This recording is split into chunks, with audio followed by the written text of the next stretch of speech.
Once upon a time, I made a video called my Maffetone Marathon Training Plan. This was a talking head number back in the days, long before I bought a bunch of cameras and took the full jump into YouTube. No cuts, no edits, just a dad talking to his iPhone. Not to worry, I was not in a truck and there were no politics involved. Strictly Maffetone, the good stuff. In that first video, I talk about how there is no official Maffetone Marathon training plan. So if you read the big book of endurance training and racing by Maffetone and you open it up, there's no training plan in the back. Like in some books written by coaches, they'll have a training plan in there. There is no training plan that's set for you to run. It's more like a choose your own adventure.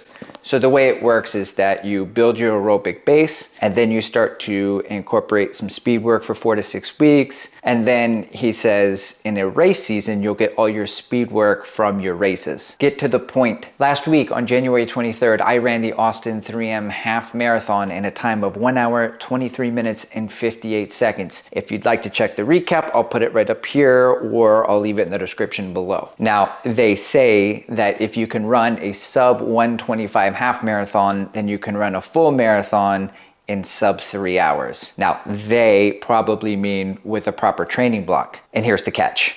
I only have 40 days from when that half marathon took place to my full marathon at the Woodlands on March the 3rd. This leaves me 1 recovery week, 3 peak weeks, and about a 12-day taper. So what does that training plan look like? Enter Dr. Phil Maffetone. I guess with only 40 days to train, this video should be called my mini Maffetone Marathon Training Plan. That's a terrible Dr. Evil impersonation, I apologize. I guess the real question is, why am I incorporating the Maffetone method? And it's because in my half marathon training block, which I just did, which was 12 weeks, I hired a coach and he had me running 3 quality workouts a week at very high speeds. So essentially, I've just been doing 12 weeks of 5K work, extreme threshold, and progressive long runs. So what I'm missing is endurance, and this is where the low heart rate training comes into play. You see, I've been f***ing with the Maffetone method for a couple years now, and I can tell you from experience, historically, with 3 to 4 weeks of time, I've been able to move the needle at my pace at low heart rate with a bunch of mileage. For example, when I first started in the and I'll put the metric conversions up here for all my metric friends, but when I first started the Maffetone method, my first MAF test was a 10:14 pace, and then after 1 month, it had dropped to a 9 minute and 38 second pace at the same heart rate. The second month, 30 days later, it had dropped to a 9:10. 30 days later, it goes from a 9:10 to an 8:40. And then after that, the very next month, after 3 to 4 weeks of training, it drops down to an 8:17. I've seen it move over the course of a couple of years, so I know it can be done. Now let's get to why you clicked the video. What does my mini Maffetone Marathon Training Plan look like? What do the 3 weeks look like? So I've written it out by time on foot versus an X amount of mileage. So Monday is going to be a cross training day, just a couple of hours to make sure that it's real light to keep, I can cycle, I can row. This is to give my legs a rest from the long run, which would have been on a Sunday. Tuesday, this is gonna be 90 minutes at the bottom end of my MAF. So my MAF is 141. So I would be running at like 131 and below. I kind of find that 129 to 132 is a good range for me. Caveat to note, for somebody who has a giant aerobic base, like a Floris Gierman or someone who's been running their whole life, like Sage Canaday or Seth D'Amour, if they ran at their 180 minus their age on the bottom end minus 10, that would still probably be really fast. And it wouldn't be highly suggested to give their legs a break from the speed work or their longer runs. In the words of Seth James D'Amour, the idea for my Tuesday run is to be a bopper. I'm just going to be bopping along on the days where I don't have my quality sessions. On Wednesday is my first quality session, and that's my midweek long run.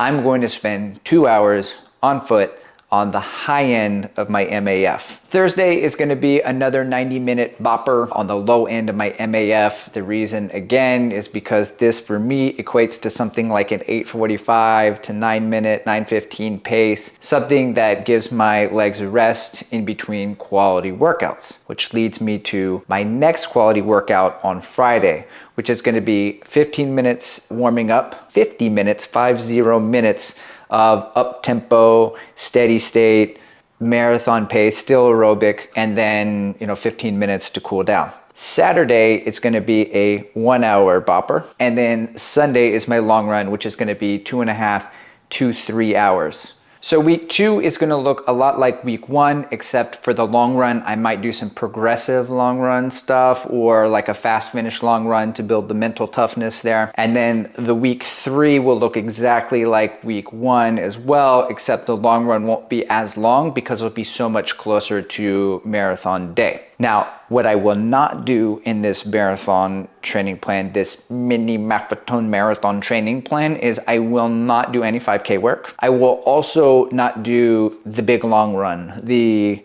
epic, the 2-mile warm up, and then the 18 to 20 miles at marathon pace. I'm not doing that. So if I had to make this entire video into a YouTube short, which why would I do that?